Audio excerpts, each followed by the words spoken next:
Question number 60, the judgement in every trial in criminal court of original jurisdiction shall be pronounced in open court by presiding officer immediately after the termination of the trial or at some subsequent time of which notice shall be given to the parties or their pleaders. With respect to judgment, which one of the following is not correct? क्या पूछ रहा है, सही क्या नहीं है? आमतौर पे क्या बोल रहा है कि क्रिमिनल कोर्ट का जो जजमेंट होगा वो ओपन कोर्ट में प्रोवाइड किया जाएगा immediately after the termination of the trial. देखिए यही बोल रहा है ना, open court by presiding officer immediately after the termination of the trial और at some subsequent time of which notice shall be given to the parties और their pleader. आमतौर पे जैसे ही ट्रायल खत्म हुआ इमीडिएटली जजमेंट ओपन कोर्ट में सुना दिया जाता है, लेकिन अगर कुछ वक्त लिया गया है तो पार्टीज को नोटिस भेजा जाएगा, फिर उनके प्रेजेंस में क्या किया जाता है, जजमेंट दिया जाता है. तो बाकी प्रश्न ये तो आपको इन्फॉर्मेशन दे रहा है. जो फर्स्ट पार्ट है वो तो आपको बता रहा है कि भाई ऐसा ऐसा होना चाहिए या ऐसा किया जाता है. देन आपको ये जो पार्ट है ये आपका क्वेश्चन का पार्ट है. ये कह रहा है with respect to the judgement which one of the following is not correct.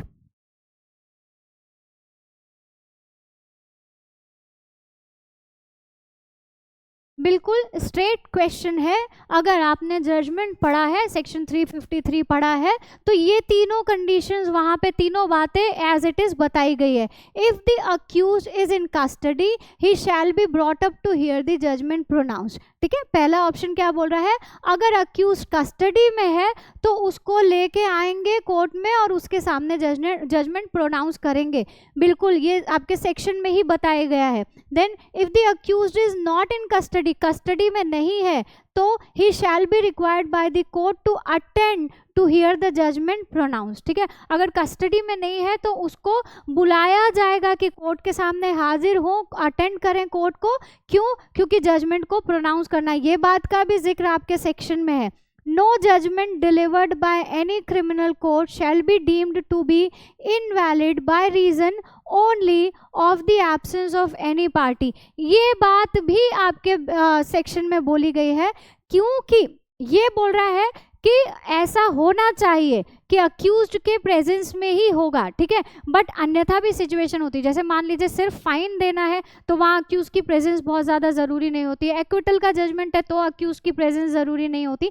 तो ये तीसरा ऑप्शन जो है वो यही बोल रहा है कि कोई भी जजमेंट जो क्रिमिनल कोर्ट में दिया गया है सिर्फ इस वजह से इनवैलिड ना कर दिया जाए कि पार्टी एब्सेंट थी. फिर से ध्यान से देखिए, no judgement delivered by any criminal court shall be deemed to be invalid by reason only of the absence of any party. क्योंकि कोई पार्टी एब्सेंट थी, सिर्फ इस वजह से किसी जजमेंट को इनवैलिड करार नहीं किया जाएगा. ठीक है, तो ये भी आपके बेयर एक्ट में बताया गया है. तो आपका जो आंसर जो करेक्ट नहीं है, नॉट करेक्ट बोल रहा है जजमेंट के कंटेक्स्ट में, for valid delivery of judgement presence of both the parties is essential.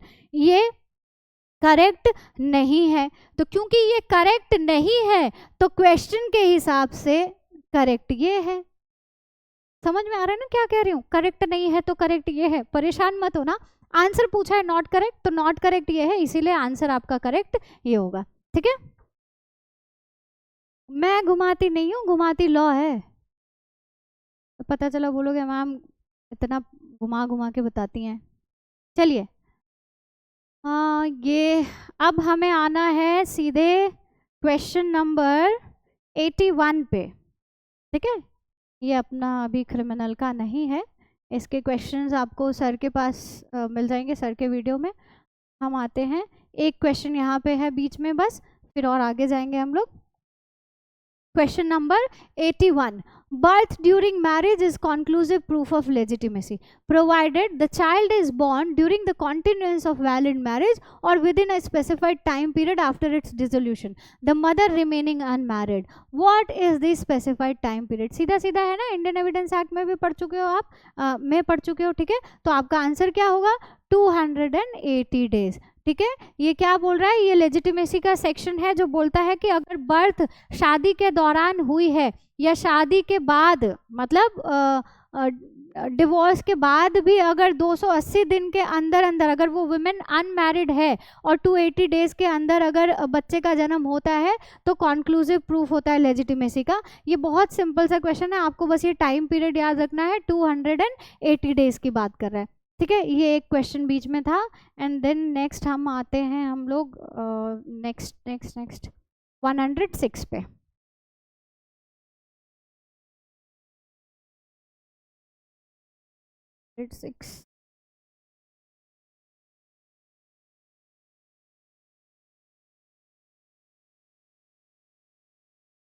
हाँ चलिए। In calculating fractions for terms of punishment, imprisonment for life shall be reckoned as equivalent to imprisonment for। अब ये है क्या और ये पढ़ना क्यों पड़ता है? देखिए वैसे तो आप आमतौर पे देखते हैं कि सज़ा कैसे दी जाती है, 3 साल 7 साल 10 20 जो भी सज़ा दे रहे हैं, लाइफ इम्प्रिजनमेंट दे रहे हैं, ठीक है। लेकिन कभी कभी आपने कुछ ऐसे अपराध देखे हैं जिनकी सज़ा कैसी होती है, 1/4 दे रहे हो या हाफ पनिशमेंट दे रहे हो ऑफ द पनिशमेंट। ये कहाँ पे होगा?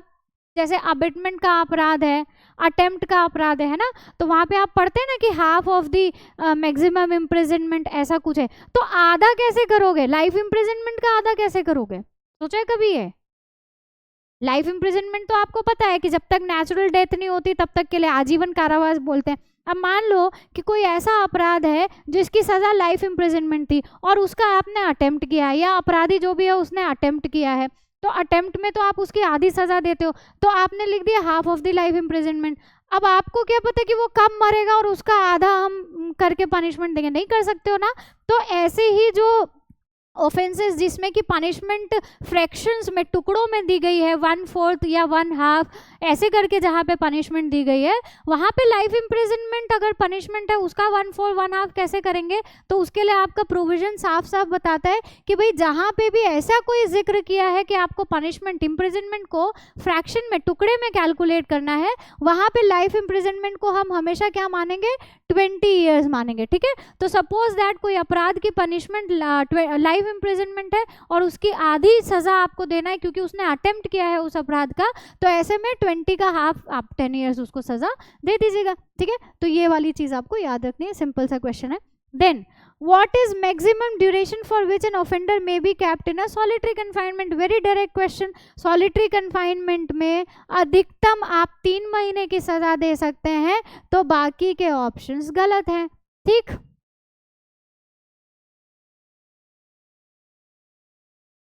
then next question, R was working with an X exercising due care and caution।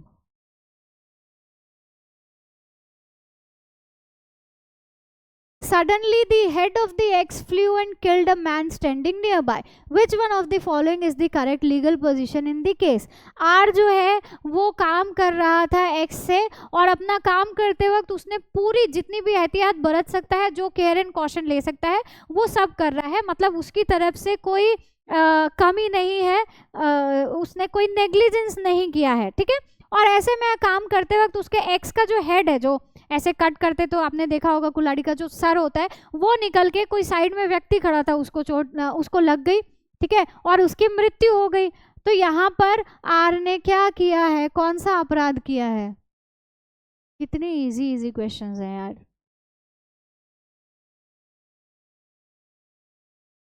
Direct illustration का क्वेश्चन है आपका ये। R would be guilty of culpable homicide amounting to murder, R would be guilty of culpable homicide not amounting to murder, R would be guilty of causing death by rash और negligent act, R would not be guilty of any offence. Illustration को पढ़ेंगे आप, accident का illustration है, ठीक है, ध्यान से पढ़ेंगे तो आपको पता है वो किसी चीज के लिए भी अपराधी नहीं है। Mic check, okay.